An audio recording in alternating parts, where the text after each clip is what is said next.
chapter 6, verse 15, which contains some new information about the education and interests of Jesus. So let's read this verse.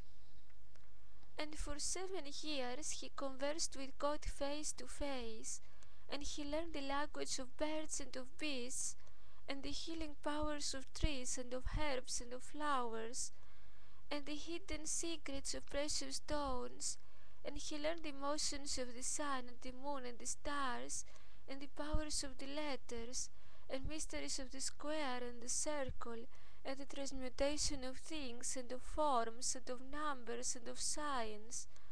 From thence he returned to Nazareth to visit his parents, and he taught there and in Jerusalem as an accepted rabbi, even in the temple, no one hindering him. In the previous verses, we had read that after the death of his wife Miriam, Jesus dedicated himself to prayer, fasting, and meditation in order to come closer to God and become more powerful spiritually. And he also traveled to Egypt to learn of the wisdom of the Egyptians, who were technologically advanced, who had built the pyramids, and he had a lot to learn from them. So he also spent a period of time in the desert alone, trying to prepare himself for his mission to save the world. So as a result of that, he became so spiritual that he performed many miracles, and as it says here, for 7 years he conversed with God face to face. He was so close to God that he had a direct communication with him. We don't know how God spoke to him, because God has many different ways of speaking to us. It could be that he heard the voice of God like the prophets of the Old Testament, or that God spoke to him through dreams, or through angels, because angels are representatives of God, they are his ministers. And we read in the Bible that in the past God sent his angels to give messages to his people. So God has many different ways of talking to us and guiding us. For example, sometimes he may bring a person in our lives that may give us a good advice and help us take good decisions for our future.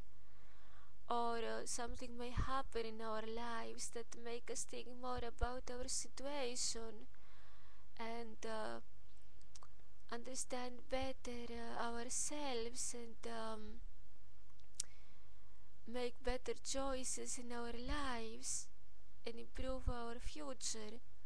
So God has many different ways of guiding us, sometimes through other people or through the events of our lives, or sometimes through dreams, through symbolic dreams, and so on. And to each person he speaks in a different way according to their own needs, according to their personalities. He knows how to approach each person personally, because he cares for each one of us in a very special way, and he's always present in our lives, even though we may not realize it, or we may not feel his presence because he is invisible, but he's always close to us and willing to help us and to guide us and to talk to us somehow in an obvious or in a less obvious way. So God spoke to Jesus face to face. He gave him directions, he gave him strength, and guided him in his life. And we also read that Jesus learned the language of birds and of bees. Do animals have a language? They actually do. Animals have their own ways of communicating. For example, insects communicate with their antennas. Dolphins communicate with sounds of different frequencies that to them mean different things. For example, doves, they greet one another by shaking their heads and so on. So animals communicate through movements, sounds, and they understand each other. And if we study their language and their behavior, we realize how similar they are to us, that they have feelings like us. They can feel love, they can feel fear. They have the same needs like us, and they are our little brothers and sisters. And so if we study them, we feel closer to them, we have more respect for nature, and it's really fascinating to see how complicated life is, how many different forms of life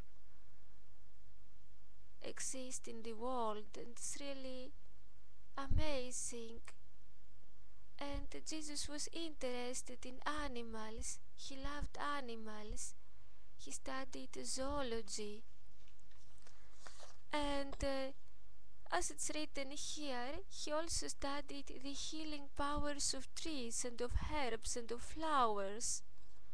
And it's true that the plants have healing powers, so they are used in medicine to treat various diseases, even serious ones. And if we know about their healing powers, we can benefit from them. We can use them to improve our health and to protect ourselves from different illnesses. So plants can be very powerful. Herbs, flowers, trees, and it's really interesting to study them. And Jesus was interested in botanology and medicine, and he also studied the hidden secrets of precious stones, as it says here. But do precious stones have secrets? What are the hidden secrets of precious stones? There are actually some people who believe that precious stones can influence our soul, that they can influence our mood. And to some extent they may be right, because according to physics, objects have energy in them. For example, molecules and atoms have energy, and different objects have different molecular structures and different energies. And our soul is also a form of energy.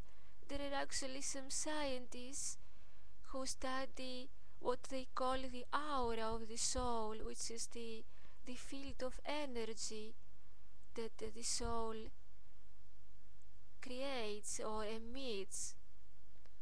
And it could be that the energy of objects can influence in some way the soul, that it can influence our psychological state or our emotional condition. So it could be true that the precious stones, which are formed in the depths of the earth under a lot of pressure, and they contain high energy, that it could be that they could influence somehow our psychological state. For example, I have heard that the amethyst can help people concentrate better, or can increase their creativity. Or for example, the rose quartz, that it can reduce stress and anxiety. It can help people relax. Of course, it's not true that the stones can determine our life or that they can protect us from evil or from the bad things that can happen in life or from misfortunes. These are just superstitions, but it could be true that to some extent they could influence our emotions and our soul. And of course we don't know to what extent and what exactly is their influence. That's why it's written here, the hidden secrets of precious stones, because it's a mystery. We don't know what powers they have on our soul, if they really have some effect on our souls. And so it could be that different objects have different energies and can influence our own energy in some way. And Jesus was interested in that, and he studied them. He was interested in geology and the metaphysical, let's say, implications of it. And he was also interested in astronomy. It's written here that he learned the motions of the sun and the moon and the stars. And this is very important because the motions of the planets influence life on Earth. For example, they determine the duration of summer and winter. They influence the weather. They also, for example, the moon influences the length of the menstrual cycle of women and animals. So the planets have a great influence on Earth, and it's really interesting to study astronomy. And Jesus also studied the powers of the letters. He believed in the power of literature, and it's true that books are very powerful. They can help us become wiser, more open-minded. They can increase our knowledge. By reading books is like living new lives. It's like gaining new experiences.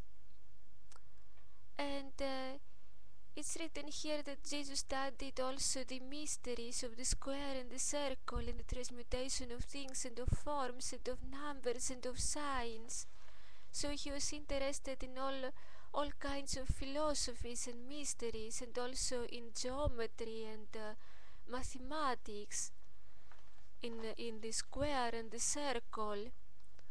And in ancient philosophy, the geometrical patterns had symbolic meanings. For example, the triangle was a symbol of spirituality because it pointed towards heaven.